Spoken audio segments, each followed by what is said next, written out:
Bapak Ibu sekalian, saat perintah puasa itu diturunkan, hal pertama yang disampaikan oleh Nabi Sallallahu Alaihi Wasallam kepada para sahabat beliau pada masa itu dan berkelanjutan sampai kepada kita saat ini adalah menerangkan diantaranya tentang keutamaan Ramadan. Untuk menjawab sekaligus mengentaskan hoaks yang pada saat itu dibangun oleh orang-orang Yahudi yang tinggal di Madinah. Jadi ketika mereka mengatakan orang Islam tuh nggak punya puasa, ikut kita. Ini puasa yang hebat, puasa yang bagus. Dijawab oleh Allah, turunlah perintah, ya ayyuhalladzina amanu kutiba alaikumus syiyam kama kutiba alal ladzina min qablikum la'allakum tattaqun.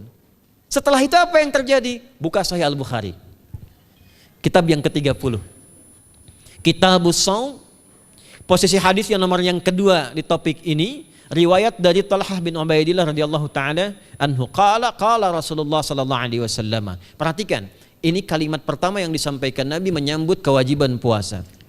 As-siyamu junnatun fala yarfuth wala yajhal wa in imru'un qatalahu aw syatamahu falyaqul inni sha'imun marwataini.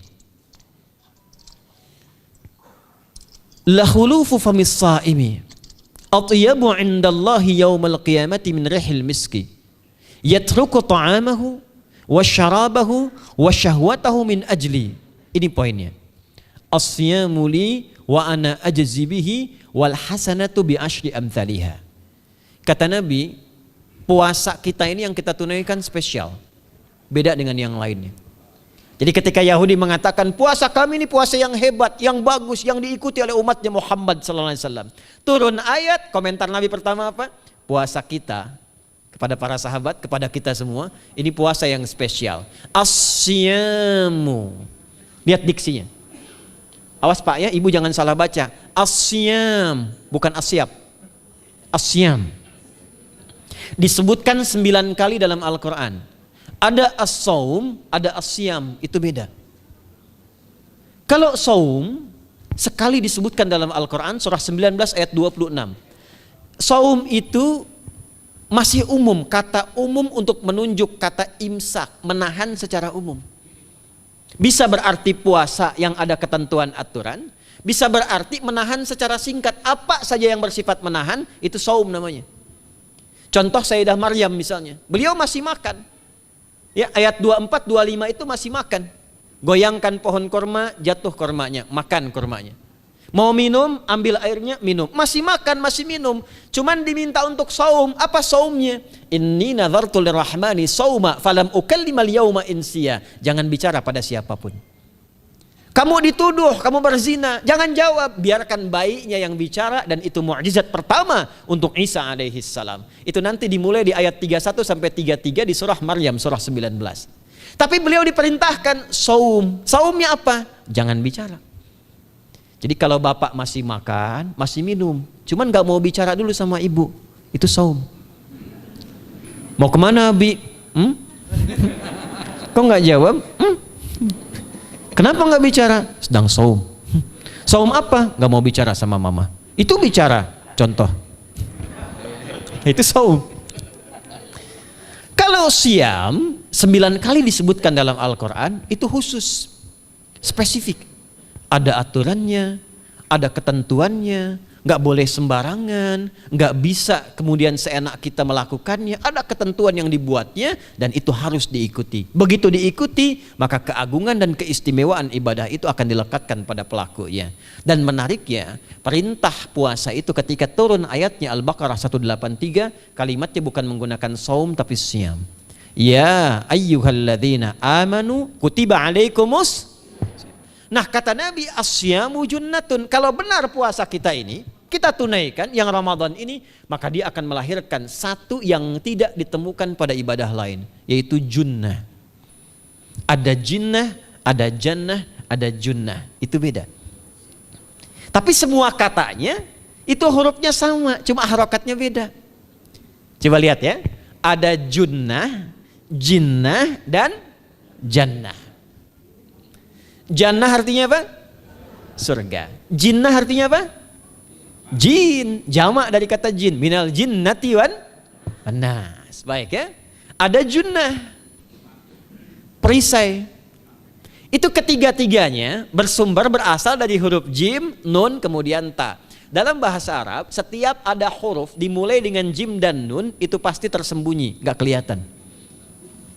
Saya ulang ya, setiap ada huruf dimulai dengan jim dan nun kalimatnya itu pasti gak nampak, gak kelihatan. Janin kenapa disebut janin? Karena masih tersembunyi dalam rahim ibundanya, gak kelihatan. Begitu keluar tampak jadi bashar, jadi bayi yang terlihat. Jin kenapa disebut dengan jin? Karena nggak nampak. Makanya fitrah jin itu Pak, Ibu, fitrahnya tersembunyi. Jadi kalau ada jin melakukan penampakan, itu jin sedang punya masalah. Betul, itu nyata. Dan yang lebih punya masalah, ada orang-orang manusia yang mencari-cari penampakan jin. Itu sedang kurang sehat itu. Ya, betul, karena jin itu dipasangkan di Al-Quran dengan ins. 18 kali pasangan ini disebutkan, itu lawannya langsung. Jadi jin tersembunyi, ins nampak. Ins itu kelihatan, makanya makhluknya tampak. Jadi kalau ibu ada bapaknya pulang ke rumah sembunyi-sembunyi, itu bapak sedang menjadi? Bukan.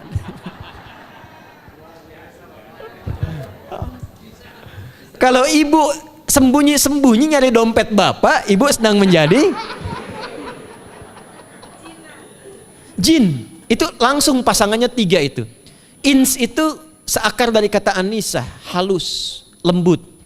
Jin kasar, makanya disebut jin. Karena itu jarang ada orang kemasukan jin jadi lembut, tidak ada. Permisi mau ikut kajian sedang kemasukan jin, tidak. Kalau kata-katanya tidak meracau, tindakannya pasti kacau. Karena itu fitrah manusia itu pasti lembut. Kalau ada orang kasar pasti ada yang salah dalam pergaulannya. Balik. Itu jin. Jannah, kenapa disebut jannah? Karena belum tampak sekarang. Makanya Nabi katakan mala ainun ra'at, nggak sama dengan yang seperti dilihat orang. Nggak kelihatan, nanti kesuksesan tertinggi yang belum tampak disebut dengan jannah karena belum tampak. Junnah itu perisai yang bisa langsung membentengi kita dari setan secara otomatis. Tapi nggak kelihatan. Karena itu kenapa ujung puasa disebut la'allakum tatakun itu dari kata takwa. Takwa itu dari kata wikoyah. Wikoyah itu artinya perisai. Nah, perisainya tidak tampak dalam diri kita. Tapi kalau terbiasa menunaikan ibadah puasa ini, kata Nabi, yang pertama kali akan terjadi pada orang yang puasanya benar, dia akan mendapatkan perlindungan berupa perisai dari Allah, hasil dari latihan puasanya yang dapat membentengi dia dari setan. Jadi ciri khas puasa Ramadan itu kalau sukses ditunaikan, itu akan terjauh dari godaan setan. Setan itu provokator yang memang hanya mengarahkan pada keburukan. Jadi dia nggak kenal benar. Lawannya malaikat. Malaikat nggak kenal salah, Pak. Nah, supaya terbentengi dari itu semua, kata Nabi SAW, kita itu dihadiahi sekarang oleh Allah. Satu ibadah yang kalau dilakukan ibadah itu akan mengakumulasi ibadah-ibadah yang lainnya, yang saat bersamaan dahsyatnya ibadah ini bisa menghadirkan junnah, perisai yang membentengi dari setan. Karena itu ketika dilakukan ibadahnya, saat yang bersamaan bisa ditahan maksiatnya, ditingkatkan amal solehnya. Setan kan ngajaknya pada yang salah kan? Malaikat ngajak pada yang soleh. Ramadan itu keutamaannya kalau sudah tiba Ramadan, itu selalu kita terdorong pada yang saleh dan tertahan untuk yang salah. Itu hebatnya puasa Ramadan. Kalau nggak percaya silahkan Pak Ibu sekalian. Cuman Ramadan yang saat datang waktunya bisa menghentikan orang berbuat maksiat. Gak percaya cek. Orang yang punya sifat marah semarah-marahnya, itu saat Ramadan bisa berhenti marah. Buka jam 6 kurang seperempat ada yang provokasi. Dia bisa tahan marah tuh, istrinya bingung, tumben Pak nggak marah, entar habis maghrib. Bisa ditahan. Orang dusta bisa nggak dusta. Dan saat yang bersamaan, teman-teman sekalian, Bapak Ibu, itu bisa terdorong berbuat meningkatkan amal soleh. Sekarang kita keluar dari sini, ada yang minta, belum tentu dikasih. Nanti Ramadan tiba, sudah nyatet berapa yatimnya, berapa du'afanya. Amal soleh naik. Sekarang ada orang ketinggalan sholat fardu terlambat masih biasa. Ramadan ketinggalan sunnah itu gelisah. Betapa ibu-ibu para pejuang yang sangat luar biasa itu berjuang memperebutkan saf pertama setelah maghrib untuk menaruh sejadah. Ah, ini pelakunya nih. Tapi itu hebat, Bu. Saya tanya ibu kalau berjuang naruh sejadah setelah maghrib atau bahkan sebelum maghrib, itu sejadah disimpan di saf itu untuk ngejar sholat apa? Tarawih, bukan isanya. Saya tanya pada ibu, tarawih itu hukumnya sunnah atau wajib? Sunnah. Ramadan tuh jangan, kan yang fardu, ketinggalan sunnah bisa gelisah. Itulah Ramadan. Dan pada saat itulah ketika amal soleh dikerjakan, amal salah ditinggalkan, datanglah junnah, itu perisai yang mengikat setan. Itu yang dimaksudkan di hadis Muslim. Di topik yang ke-13 namanya Kitabus Syam. Hadis yang pertama dari sahabat Abu Hurairah. An Abi Hurairah radhiyallahu ta'ala anhu, anin Nabi sallallahu alaihi wasallam qala, "Idza jaa Ramadhanu." Redaksi yang pertama. Redaksi yang kedua yang bintang 3 di bawahnya. "Idza kana Ramadhanu." Redaksi ketiga yang bintang 4 di bawahnya. "Idza dakhala Ramadhanu." Muhammadiyah itu harus tahu dalil. Tahu dalil tuh, ya. Idza jaa Ramadhanu, idza kana Ramadhanu, idza dakhala Ramadhanu, futtihat abwabul jannati aw abwabur rahmati. Wa ghulliqat abwabun nari aw abwabu jahannam. Wa sulsilatis syayatinu aw sufidatis syayatin. Ini maknanya. Kalau Ramadan sudah tiba, kata Nabi, maka dibukakanlah pintu-pintu surga. Para ulama berbeda pendapat dalam tafsir tentang hadis ini. Pintu-pintu surga ada yang mengatakan real dibuka. Ada yang mengatakan dengan penafsiran metafor. Pintu surga itu pintunya lewat amalan. Ada 8 pintu surga kata Nabi dalam hadis yang lain, ya. Fil jannati thamaniyatu abwabin fiha babun yusamma ar-rayanu la yadkhuluhu illa as-shaimun fa idza dakhaluhu ughliqa. Di surga itu ada 8 pintu surga. 8 itu ternyata di hadis lain pintunya semua amal soleh. Ada pintu sholat, pintu puasa namanya ar-rayyan, ada pintu sedekah, pintu zakat, pintu haji. Jadi kita itu sekarang fastabiqul khairat. Kenapa ada moto fastabiqul khairat? Itu kan diambil dari Al-Baqarah ayat 148. Siapa yang pengen memburu surga, buru di amalannya. Mungkin gak semuanya bisa dikerjakan. Kalau tidak semuanya, ambil salah satu yang paling disukai, konsisten di situ. Walikulli wijhatun huwa muwalliha. Setiap orang pasti punya kecenderungan untuk beramal. Ada yang senang puasa, ada yang senang tahajud, ada yang senang sedekah. Fastabiqul khairat, silahkan berburu, berlomba untuk mengerjakan apa yang disenangi itu. Itulah pintu surganya. Nah, saat Ramadan, semua pintu surga itu dibuka, Pak. Makanya kita senang kerjakan, sholatnya meningkat, sedekah meningkat, ngaji Quran meningkat. Saat yang bersamaan pintu neraka ditutup. Ada berapa pintu neraka? Ada berapa? Kalau pintu surga berapa tadi? 8. Hadisnya jelas, sahih dalilnya. Pintu neraka berapa? Bukan. Pilih. 6 atau 8? Yang 6 angkat tangan. Bukan 6, bukan 8, 7. Dalilnya apa? Dalilnya Quran surah Al-Hijr, surah ke-15. Ayat ke-44. Surah ke-15 Al-Hijr ayat ke-44. Neraka ada 7 pintu.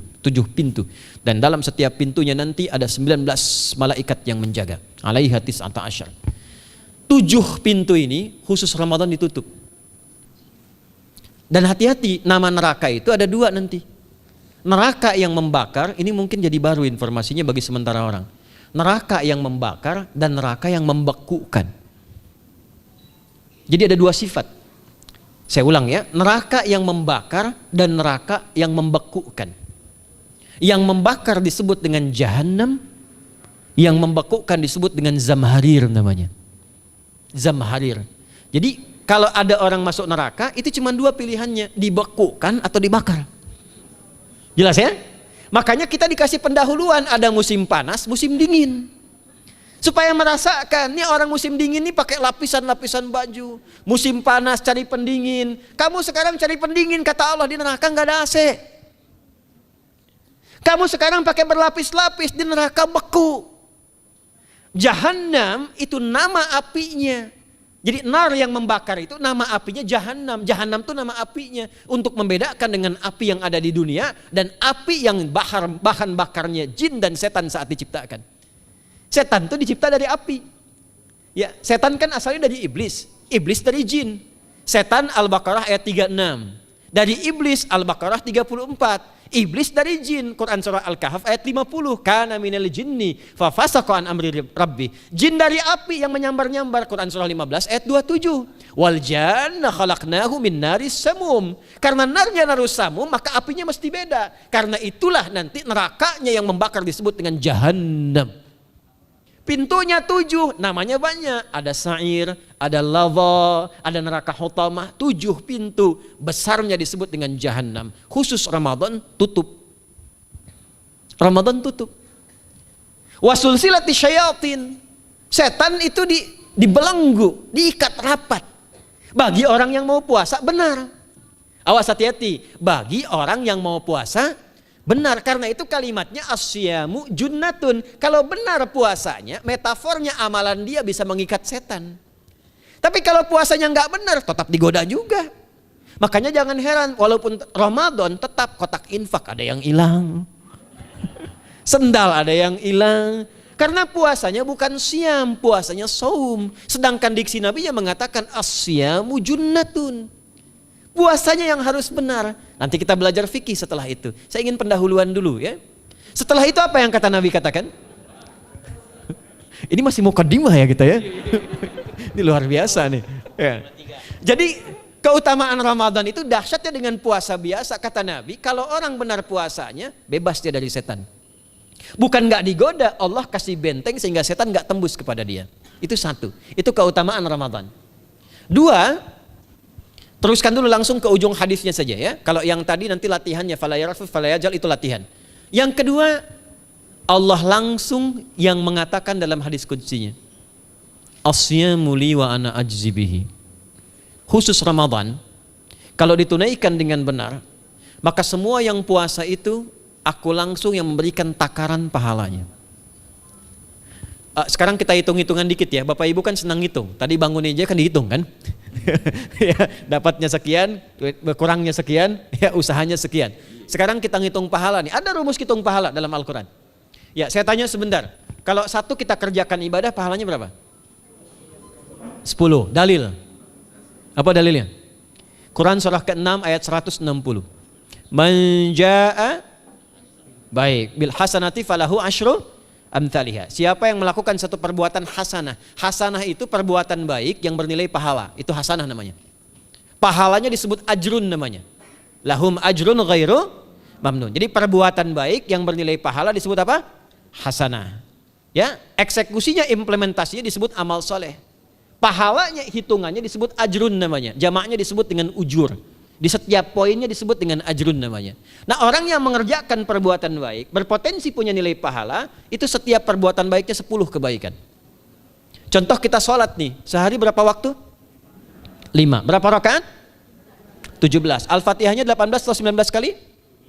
17 kali ya. Kalau 18 kali berarti subuhnya 3 rakaat.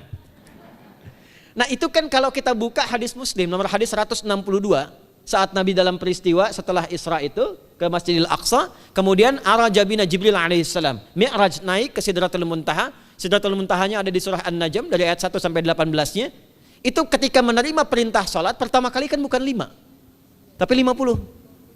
Turun kan Nabi kemudian ke langit ke-7, ketemu Nabi Ibrahim sedang senderan di Baitul Ma'mur, punggungnya senderan. Itu ada kisahnya di hadis Muslim nomor hadis 162. Kemudian turun lagi ke Nabi Musa. Nabi Musa itu kan tipikalnya senang, yang pertama agak temperamen, yang kedua itu senang mengomunikasikan sesuatu. Makanya ketika dengan Khidir alaihi salam itu senang, ya, kritisnya itu muncul kepada Nabi Muhammad ketika turun dari Sidratul Muntaha ke langit yang ke-6 itu ketemu Nabi Musa, ditanya, Muhammad SAW dapat apa tadi? Sholat. Berapa waktu? 50. Kamu tahu nggak? Umat saya itu kekar-kekar besar-besar. Segitu aja nggak kuat, apalagi umat kamu yang kayak kita sekarang nih. Minta lagi diskon sama Allah katanya. Naik tuh, minta lagi. Singkatnya 9 kali naik. Setiap naik dikurangi 5. 9 kali 5 berapa? 45. 50 kurangi 45 berapa? 5. Turunlah 5. Sampai 5 pun Nabi Musa masih komennya begini. Minta lagi aja diskon. Kata Nabi, saya kurang enak lah, malu saya. Sudah diberikan yang paling pokok 5. Dan itu pun belum selesai. Dengan senyumnya kemudian, lihat ini indahnya. Setiap 5 itu Allah menetapkan, setiap satunya punya 10 nilai. Jadi kalau kita kerjakan 5 waktu dikali 10 berapa? 50. Itulah dahsyatnya umat Nabi Muhammad karena keutamaan nabinya. Walaupun 5, nilainya tetap setara dengan yang umat Nabi Musa 50 kali. Karena itu keutamaan Nabi Muhammad itu sangat luar biasa. Sampai nanti dipuji Allah oleh begitu tinggi. Sifatnya, rasanya di ujung surah At-Taubah itu. Akhlaknya di surah Al-Qalam itu. Dan karena kemuliaan ini kita dapat barakahnya. Percikan keberkahannya. Apa itu? Ketika Ramadan yang puasa-puasa lain standar. Puasanya umat Muhammad SAW, setiap puasanya itu pahalanya dilipat gandakan tak terbatas. Allah langsung menilai keikhlasan pada hambanya. Paling minimal kalikan 10 kali lipat lagi dari hari biasa. Wal hasanatu bi asyri amthaliha. Jadi kalau sekarang baca Quran sekarang ini, satu hurufnya berapa? Tahu dari mana? Ya, di At-Tirmidzi nomor hadis 2910. Man qara'a harfan min kitabillahi falahu asyru hasanat. Setiap ada orang baca satu kitabullah dengan syarat dia mukmin, muslim, baca satu huruf dari kitabullah, dapat 10 kebaikan. Satu hurufnya 10, Bu, Pak. Walam aqul alif lam mim harfun, saya tidak katakan kata Nabi alif lam mim satu huruf. Walakin alifun harfun, lamun harfun, mimun harfun, walikulli harfin asyru hasanat. Tapi alifnya satu huruf, lamnya satu huruf, mimnya satu huruf, setiap hurufnya 10 kebaikan. Saya kalau ada papan tulis, saya turunkan ini pakai syarah ilmu arud. Itu dahsyat lagi. Arud itu menuliskan apa yang dikatakan, bukan menuliskan simbol yang ditunjukkan. Jadi kalau kita bilang alif, tulis alif. Dan alif itu kan ada 3 huruf, hamzah, lam, fa. Hamzah berapa huruf? Tulis lagi hamzah. Itu baca Quran kalau ikhlas, pahalanya berlipat. Paling standar satu hurufnya 10. Dan hampir nggak ada orang baca Quran cuman 1 huruf. Nun. Udah dulu 10 lumayan. Nggak ada. Pasti banyak itu. Dan Ramadan lebih meningkat lagi. Dan dikalikan 10 lagi, itu paling standarnya 1 huruf 100, Pak, Bu. Makanya Ramadan itu limpahan pahala. Rugi orang kalau nggak ibadah saat Ramadan itu. Nabi aja itu tadarusan Quran sekali khatam. Saat tahun meninggalnya 2 kali khatam untuk ngejar kemuliaan-kemuliaan contoh bagi kita. Itu Ramadan. Jadi ini yang pertama menjadikan kita mesti sadar Ramadan beda dengan bulan biasa. Maka disampaikan oleh Nabi yang pertama ada pelipat gandaan pahala. Yang kedua ada perisai yang bisa menjauhkan kita dari setan. Yang ketiga, saya tutup mukadimahnya. Yang ketiga, hanya Ramadan yang siang malam melahirkan ampunan Allah Subhanahu wa taala. Siang malam. Kita kalau mau nyari ampunan itu bisa kapanpun minta ampun. Tapi ada waktu-waktu yang sangat strategis dan tempat-tempat yang sangat efektif mempercepat mengabulkan doa. Contoh waktu misal sepertiga malam. Itu cepat terkabul doa, hadisnya qudsi. Di antara azan dan iqamah. Waktu singkat di waktu Jumat, ada yang menafsirkan antara duduk khutbah, 1 dan 2, ada yang menafsirkan waktu asar menjelang ke maghrib. Dan itu nanti sepeninggal Nabi ada di antara istri Nabi SAW memburu waktu singkat yang luar biasa ini untuk berdoa. Hafal doanya ya. Allahumma kfina bihalalika an haramik wa aghdina bi ta'atika an ma'siyatik wa bi fadlika amman siwak. Itu dibiasakan di hari Jumat dibacakan. Ya, hafal nggak? Nanti diputar lagi videonya ya, kan ini kita sampai ini lihat lagi. Ya, kembalikan. Ada yang sifatnya tempat. Mihrab itu mustajab. Makanya kenapa imam itu di mihrab? Karena mewakili makmum untuk berdoa. Karena itu pilih imam yang betul-betul paham fikih salat, bagus bacaannya dan ngerti fikih salat supaya dia sebelum salat melihat ke belakang. Itu bukan cuma merapatkan barisan, tidak, untuk melihat siapa yang salat. Apakah tahan berdiri lama kalau dibacakan bacaan panjang? Atau ada yang buru-buru? Lalu bacaannya apa yang sesuai untuk makmumnya? Itu fikihnya. Karena itu tempatnya di mihrab, dan mihrab itu viral, tempat yang cepat mengabulkan doa. Maryam itu punya mihrab. Nabi Zakaria saat minta keturunan itu mohon kepada Allah di mihrabnya Maryam. Ali Imran ayat 38 sampai 39. Hunalika da'a Zakaria rabbah qala rabbi habli min ladunka dzurriyyatan thayyibah innaka sami'ud du'a. Fanadatul malaikatu wa huwa qa'imun yusalli fil mihrab. Cepat terkabul doa. Masjid cepat terkabul doa. Tapi Ramadan itu menggabungkan semuanya. Enggak usah tunggu sepertiga malam. Siangnya diampuni, malamnya diampuni. Apa dalilnya? untuk malam lekat dengan ibadah qiyam namanya. Man qama ramadhana imanan wahtisaban ghufira lahu ma taqaddama min. Siapa yang mampu menghidupkan Ramadan di malam harinya. Dan jangan salah Bapak Ibu sekalian, awas jangan salah ya. Ramadan itu satu paket ibadahnya. Bukan cuma puasa. Ramadan satu paket, ada paket siang, ada paket malam. Dan gak ada paket hemat. Full. Ada siang, ada malam. Dan itu semua sama, cuma beda satu huruf. Hadisnya sama, ibadahnya juga diksinya sama, cuma beda sehuruf. Malamnya qiyam, siangnya siam. Awas ya, malamnya apa? Qiyam, siangnya apa? Siam. Cuma beda satu huruf. Dan itu satu paket. Jadi kalau Anda tertinggal, jangan Anda lah, jangan kita. Kalau ada orang yang tidak mengerjakan semalam, misalnya qiyamnya, cuma siamnya, sah puasanya, benar sesuai rukun, sah. Cuman tidak sempurna keutamaan Ramadannya.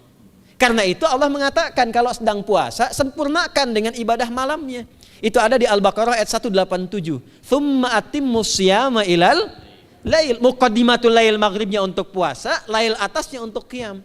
Orang yang mampu menghidupkan ibadah malam, jangan salah ya. Nanti kita mulai puasa, insya Allah yang pertama dimulai ibadah malam. Qiyam, bukan siam. Jadi jangan terlampau soleh, puasanya nanti nunggu fajar. Malam itu qiyam. Nah qiyam ini ada potensi ampunan dosa Pak Bu. Jadi kalau kita manfaatkan ibadah ini dengan benar, misal ya kita kan nggak tahu ajal nih. Tiba kemudian kita manfaatkan qiyam bangun, ditunaikan dengan benar, itu Masya Allah. Meninggal misal dalam sujud, itu jaminannya, ghufira lahu ma taqaddama min dzambi. Siapa yang benar ibadah qiyamnya, sampai detik itu, ditunaikan karena imannya, ikhlas karena Allah, saat bersamaan dia introspeksi diri, begitu dia tunaikan, misal dia meninggal, misal saja, semua dosa-dosa yang pernah dia tunaikan diampuni pada saat itu. Ma itu tanpa batas. Ma taqaddama min dzambi, ma semua yang pernah dia kerjakan dalam hidupnya. Karena itu viral. Sayyidah Aisyah itu pernah minta petunjuk pada Nabi di hadis Muslim. Bertanya pada Rasulullah, ya Rasulullah, kalau malamnya saya pengen ibadah dan qadar Allah bertepatan dengan malam Al-Qadar, apa yang saya minta? Itu sampai diajarkan oleh Nabi doanya, dan doanya sahih. Di At-Tirmidzi dikuatkan lagi dengan lebih lengkap redaksinya. Kata Nabi, kalau engkau bersamaan dengan itu malam hari bangun, bersamaan, faquli, katakanlah, Allahumma innaka afuwun karim tuhibbul afwa fa'fu anni. Nanti di hadis yang Muslim, Allahumma innaka afuwun, di At-Tirmidzi ada kata karimnya. Innaka afuwun karim tuhibbul afwa fa'fu anni. Itu malam Bu. Biasanya nunggu sepertiga malam, waktu sahar. Ya, jadi waktu sahar itu waktu singkat menjelang fajar. Kalau subuh sekarang 4:08, itu kira-kira sahar tuh jam setengah 4 lah, ya 3:30 sampai jam 4 itu namanya sahar, bukan lail. Kalau lail dari ba'da isya sampai sahar. Sekarang isya setengah 8 misalnya, jam 8 tuh sampai setengah 4 namanya lail. Jelas ya? Lail tuh malam, jamaknya layali. Turunannya lela, lili, lala itu malam. Ya, ibu leli, ibu malam-malam gitu ya. Gitu. Nah itu waktu menjelang fajar setelah lail sahar, jamaknya ashar. Ashar itu disampaikan di Al-Quran waktu terbaik untuk istighfar. Quran surah 51 ayat 18. Wabil ashari hum yastaghfirun. Yang biasa istighfar berpeluang dapat ridho Allah dan disiapkan surga terbaik melebihi kemewahan dunia. Itu ada di ayat ke-16, 17, 18. Ya, dari ayat 15-nya, 16-nya, 17-nya adalah untuk yang saharnya, 16-nya itu kalimatnya. Ya, 16-nya yang dengan mengatakan Rabbana amanna faghfir lana dzunubana wa qina adzabannar. Ayat 17-nya as-sabirina was-sadiqina wal qanitina wal munfiqina wal mustaghfirina bil ashar. Itu hari biasa seperti sekarang. Ramadan dari ba'da isya sampai terus lagi sampai masuk waktu fajar, siangnya pun masih ada ampunan Allah. Man shoma ramadhana imanan wahtisaban ghufira lahu ma taqaddama min.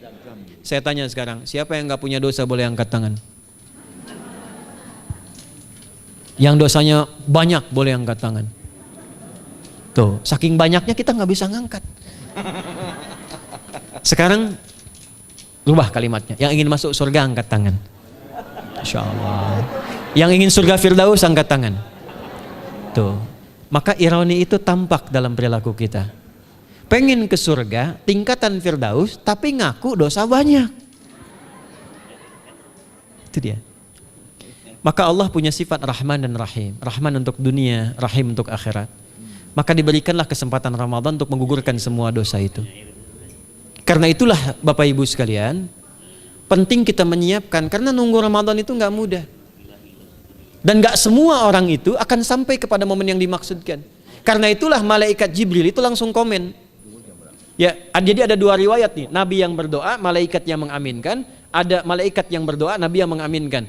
Jadi Nabi akan naik memberikan tausiah di mimbarnya. Mimbar Nabi itu ada 3 gundakan. Begitu naik ke gundakan pertama, ada 3 gundakan. Lalu tibalah kemudian beliau bersabda. Ada riwayat Nabi yang berkata, malaikat mengaminkan. Ada riwayat sebaliknya, malaikat yang berkata, Nabi mengaminkan. Raghima'an forajulin. Awas, hati-hati nih. Raghima'an forajulin. Liman adraka Ramadhana falam yughfar lahu. Terhina di hadapan Allah Subhanahu wa taala. Kotor dirinya. Bu'dan, jauh dari rahmat Allah. Liman adraka Ramadhana, siapa yang sudah disampaikan ke bulan Ramadan falam yughfar lahu, tapi tak mampu mendapat ampunan Allah Subhanahu wa taala. Karena itulah saya ingin cepat. Satu, kenapa Ramadan istimewa? Karena ada ampunan Allah yang sangat luar biasa. Kenapa Ramadan istimewa? Karena ada pelipat gandaan pahala.